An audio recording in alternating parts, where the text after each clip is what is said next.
VW, sort your son out. This is ridiculous. Ah, you bastard.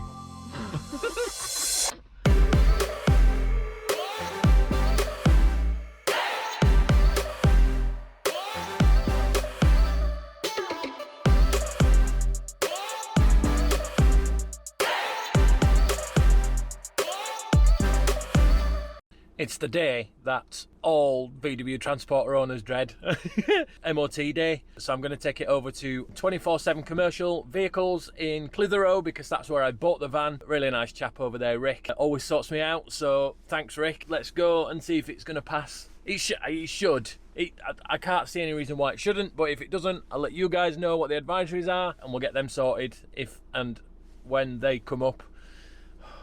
Fingers crossed.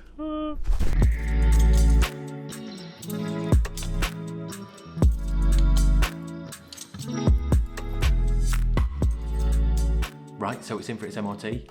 Fingers crossed. They've quite kindly let me work in their office so I can get on with some work while I'm waiting. Because not only are they doing the MOT, they're also doing a quick service of it as well.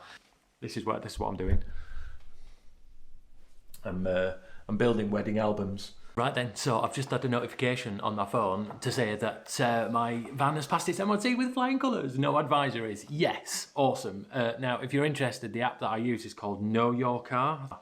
And it's a few quid and it gives you basically all the information that you would need on your car or van.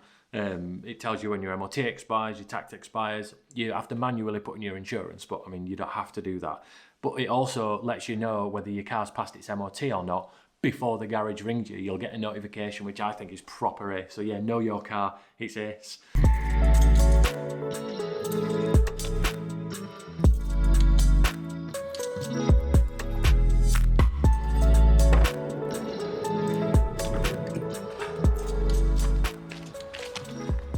Come for a cuppa and my lunch. A lovely little stop off this. This is a little bit further up the Chevin in Otley, and yeah, it's lovely. It's a bit undercover, so you won't get much solar, but it's proper nice. Right, so some time ago I realised that the headlights in the T6 van, the stock ones, were rubbish. So what I'm going to do is I'm going to do an A/B test. I'm going to drive at night with the Philips racing vision lights on, and then I'm going to drive at night once I've installed these and then do like a side-by-side comparison. So first of all, let's go fit these. I'll show you how to fit them, although this isn't a tutorial and I'll probably swear a lot because it's a bugger of a job, I'll be perfectly honest with you. Again, not sponsored by any of these guys.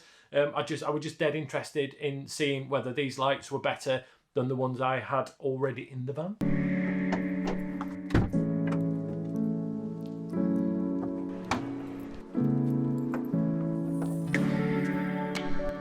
So there's like a metal clip here that you have to lift up like that, and then I think that just pops off. Yeah, so that comes off. Don't forget to put that back on again, it's got like a seal on it. And then should just be a case of manhandling it out. Right.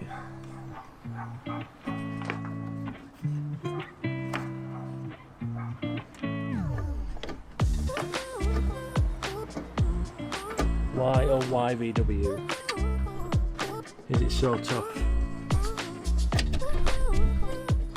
And why won't that clip even move out of the way?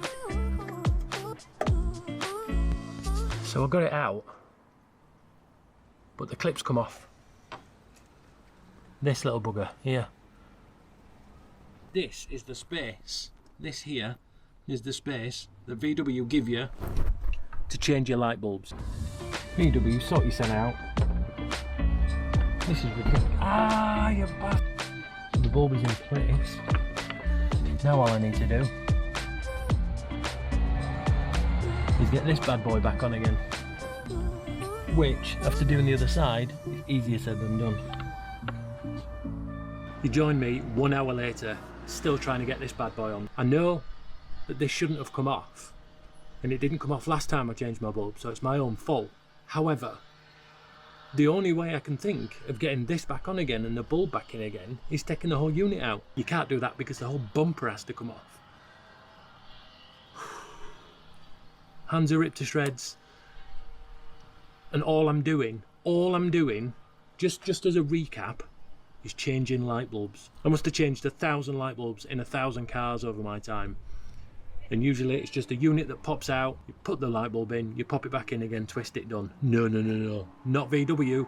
There's a clip and then a holder, then another clip, which is stupid, and then the bulb is attached to that.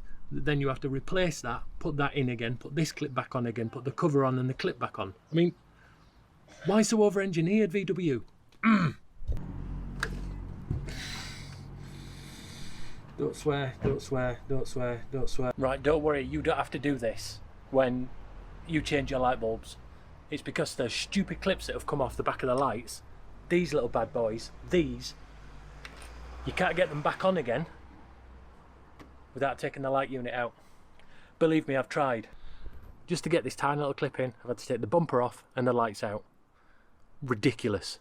What this does, it actually gives me a really good opportunity to show you how the mechanism works on the back of the light. So you get your bulb goes in, there's some predefined markers that they will sit in perfectly.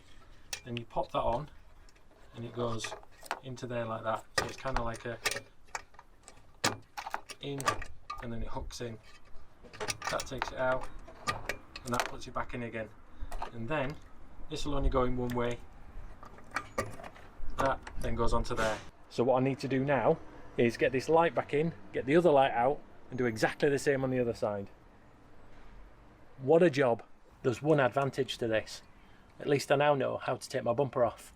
Whether I know how to put it back on again is another thing, but with the bumper off, it means I can start looking for new bumpers. Nice. So one there, one there, one there, and one there. Thanks VW. If that one wasn't in the bottom, I wouldn't have had to take the bumper off. Right, so the lights are back in again. I've done a test, the lights work, because there'd be nothing worse than putting it all back together again and finding out my lights don't work. So once the bumper's back on again, I'll do the test drive, we'll do the AB and see if there's made any difference. I really do hope they've made a lot of difference because that was a bigger job than it should have been, honestly. Right, so that's the bumper back on again, all screwed in, no spare screws, which is always a good thing. Now I know how to take it off and put it back on again, so if I do get a new bumper, it's not kind of an unknown, so that could be a future thing that I do. Now we're going to do like a step-by-step, which screws are where and how to take off the bumper. However, that'll probably come in a future video, but for now, I'll link in the description below to a chap who does a really straightforward, here are the screws, here are the screws, here are the screws, here are the clips. This is how your bumper comes off video, and it's brilliant. It's about 2 minutes long and it just tells you everything you need without all the waffle from a man with a quiff. As you can see, there's a slight difference between the Philips Racing Vision and the Osram Night Breakers, which I'm happy about after all that faffing earlier.